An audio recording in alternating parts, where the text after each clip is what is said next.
Hello friends. आप सभी का स्वागत है मेरी कहानी में। बहुत खूबसूरत थी वो। हर आने जाने वाले मर्द की नज़र अपनी निगाहों में उसके शरीर को उतार लेना चाहती थी।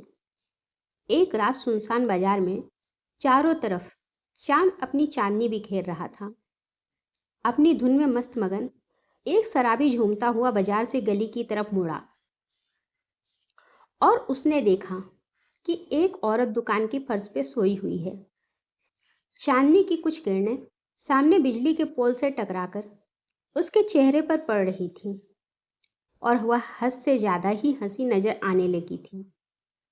शराबी गुनगुनाता हुआ उसके नजदीक गया और अपनी उंगलियों को उसके गोरे गोरे गालों पे फेरने लगा और किसी भूखे भेड़िए की तरह उस सोती हुई औरत पे टूट पड़ा। औरत दिन भर इधर उधर भटकती रहती। कुछ लोग उसे खाने को भी दे दिया करते। रात होते ही वह फिर से उस दुकान के फर्श पे सोने आ जाया करती। उस पागल के लिए वह उसका घर बन चुका था। 6 महीना बीत जाने के बाद उस औरत का पेट आदमी की तोंद के समान हो गया था। उसके कपड़े उसको परेशान करने लगे थे, जिस वजह से उसने अपने कुर्ते को दाएं बाएं से फाड़ दिया था। उसका गोरा बदन फटे हुए कुर्ते से झांकने लगा था। वो औरत पागल जरूर थी, पर उसका गोरा बदन उन सब आदमियों के चेहरे पे एक अलग ही एहसास पैदा कर रहा था, जिन्हें औरत की भूख थी, और उन लड़कों के बदन में भी जिन्हें जवानी चढ़ रही थी। उनकी आंखें बोलती थी, अगर यहाँ पे कोई न होता तो मैं इस औरत को खा जाता। उसी मोहल्ले की एक औरत ने उसे एक नया कुर्ता दिया जो उसके बढ़े हुए पेट को ढक सके। उस औरत को उस पागल पे बड़ा ही तरस आ रहा था। वो अपने आप से कहती, ना जाने किस हैवान ने इस पागल की जिंदगी के साथ खिलवाड़ किया। ना जाने ये पागल कैसे इस पाप को धरती पे लाएगी। एक दिन वो पागल अपना घर छोड़ के कहीं दूर निकल जाती है।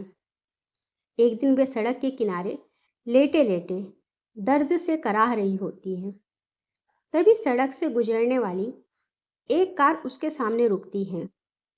उस कार में से दो जन फटाफट बाहर उतरते हैं और उस औरत के सामने जाकर उसे देखते हैं और उससे कहते हैं, हम आपकी मदद करते हैं, आपको अस्पताल ले चलते हैं।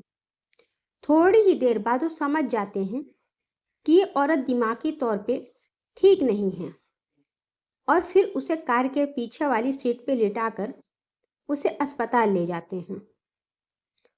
पागल ने एक सुंदर से लड़के को जन्म दिया। दोनों पति पत्नी राहत की सांस लेते हैं और कहते हैं, चलो ऊपर वाले का शुक्र है। थोड़ी देर तक वो दोनों शांत कुर्सी पे बैठे रहते हैं। फिर कुछ देर बाद आदमी अपनी पत्नी से कहता है, अगर ये बच्चा हम रख लें। पत्नी जवाब देती है, क्यों नहीं, वैसे भी ये पागल इस बच्चे को कैसे पाल पाएगी और हमारी तो कोई औलाद नहीं है। शायद ऊपर वाले की भी यही मंजूरी है।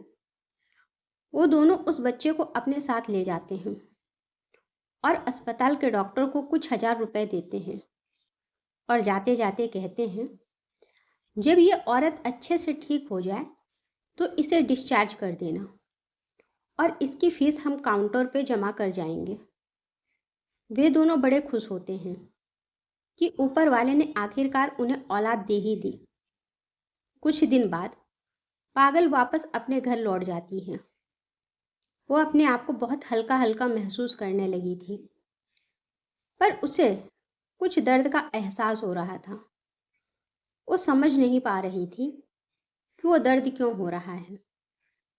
वो अपना सर दीवार से टकराकर अपने दोनों हाथ अपनी छाती पे रखती और चिल्लाते हुए बोलती है, मेरी छाती, आह मेरी छाती पे दर्द हो रहा है।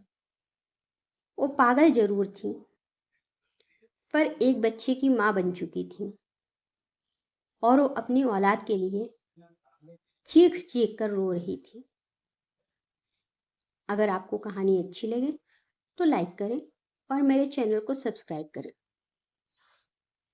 धन्यवाद।